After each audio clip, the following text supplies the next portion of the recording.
is going on, guys? Today we are going to be talking about 10 things total, okay? We got 10 things to talk about. We got 5 things I love and 5 things I hate about this Mustang. So I drive a 2016 Mustang GT and it's beautiful, okay?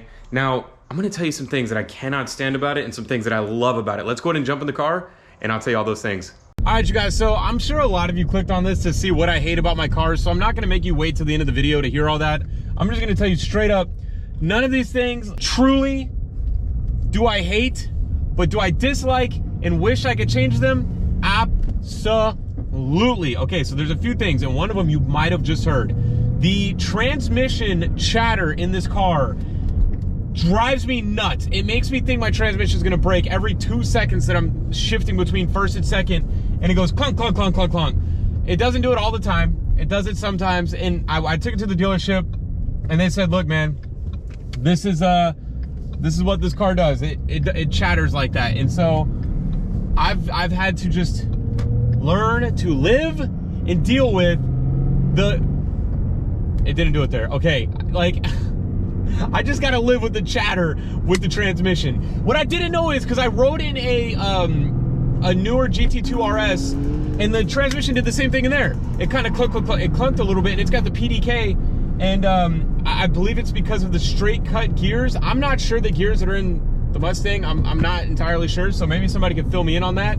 But yeah, I can't stand the clunkiness of the transmission. The way it shifts and everything is perfect though. It shifts perfectly. You can quick shift, you can power shift.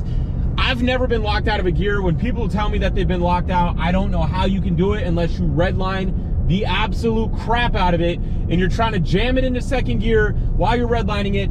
I don't see how you can get locked out. So the next thing on my list for hate is the cold start. Now I know everybody's like, no, what are you talking about, bro? The exhaust is awesome. The exhaust is awesome. I have an active exhaust on here, so whenever you have it open, you have a nice little growl to it, okay? And whenever it's closed, you don't have, nothing's there.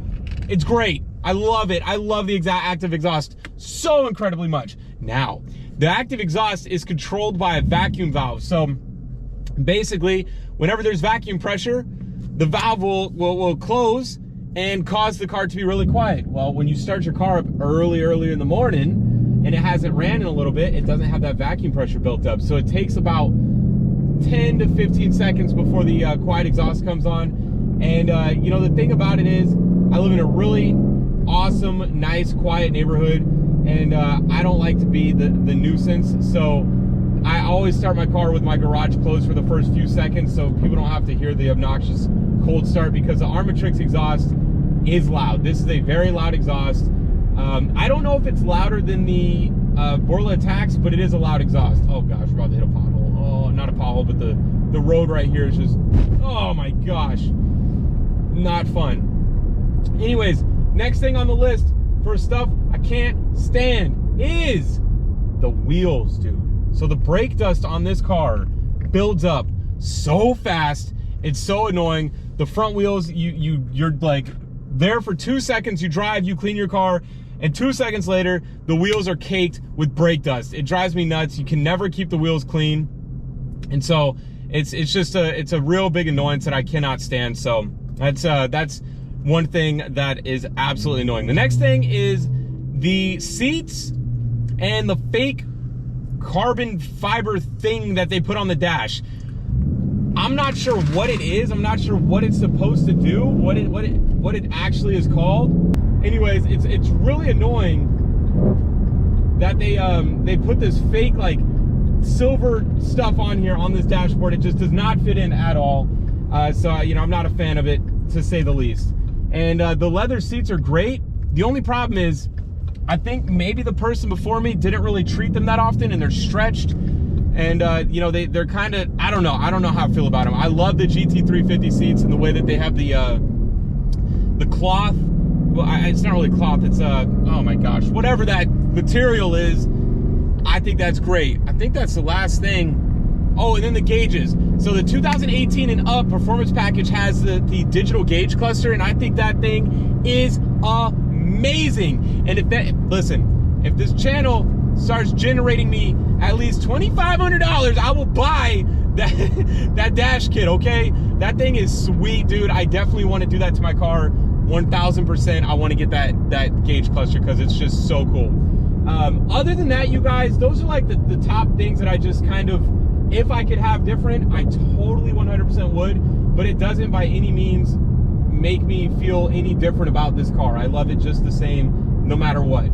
Now, the things I love about it. All right, this is gonna be kind of contrary to one of the things I couldn't stand, but one of the things I really loved was the loud exhaust on this car.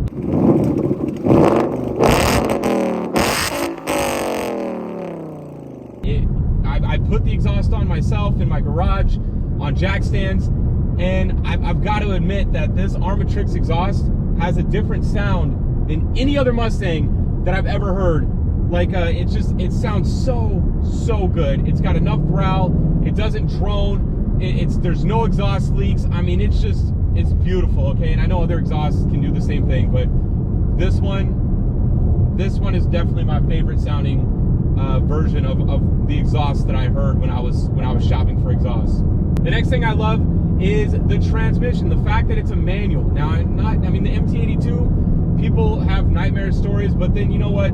Some people also have nightmare stories with Subaru transmissions, and I never had a problem with a Subaru transmission in my entire life, so maybe I'm just really easy on cars, I don't know.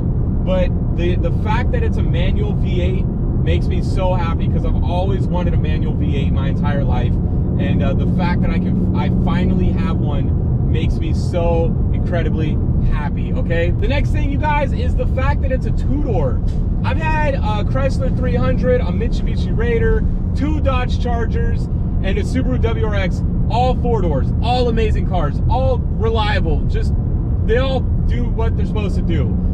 But there's something about a 2-door that just is, especially, it just feels special, like a sports car, you know? It feels like a sports car when you only have 2 doors, and you don't have to look in the back seat, and you have all this room. And I know it's completely, listen, I'll be the first one to tell you that this car is the most impractical car that you can buy ever. I mean, it's a 2-door, it's not good on gas, it's fast, so you're probably gonna get a ticket.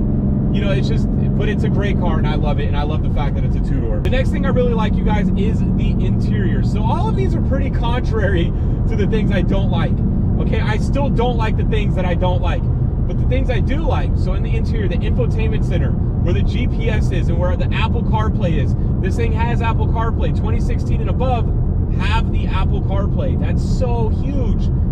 I mean, Apple CarPlay is a million things in and of itself that a regular radio just can't give you. So I love the Apple CarPlay in here.